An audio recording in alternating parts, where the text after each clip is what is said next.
Esther, chapter 6. That night the king could not sleep.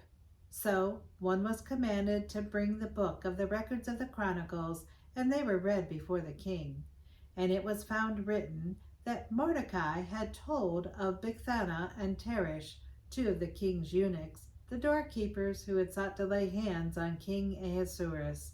Then the king said, "What honor or dignity has been bestowed on Mordecai for this?" And the king's servants who attended to him said, "Nothing has been done for him." So the king said, "Who is in the court?"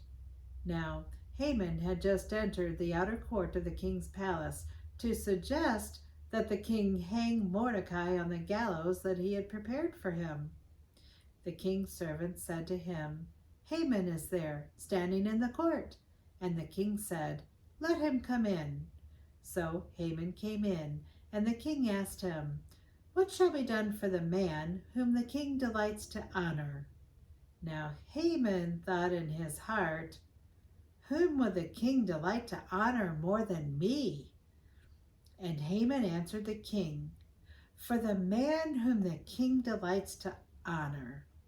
Let a royal robe be brought, which the king has worn, and a horse on which the king has ridden, which has a royal crest placed on its head.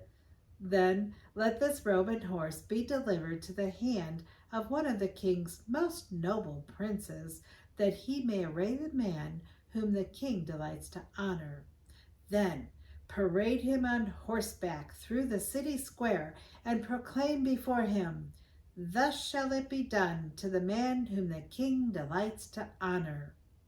Then the king said to Haman, "Hurry, take the robe and the horse, as you have suggested, and do so for Mordecai the Jew, who sits within the king's gate.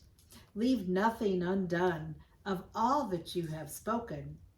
So Haman took the robe and the horse, arrayed Mordecai, and led him on horseback through the city square, and proclaimed before him, "Thus shall it be done to the man whom the king delights to honor."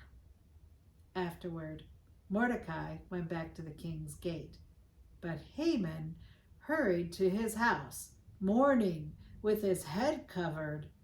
When Haman told his wife Zeresh and all his friends everything that had happened to him, his wise men and his wife Zeresh said to him, "If Mordecai, before whom you have begun to fall, is of Jewish descent, you will not prevail against him, but will surely fall before him."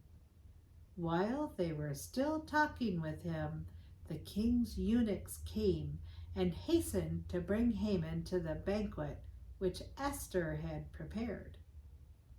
God, thank you for the book of Esther.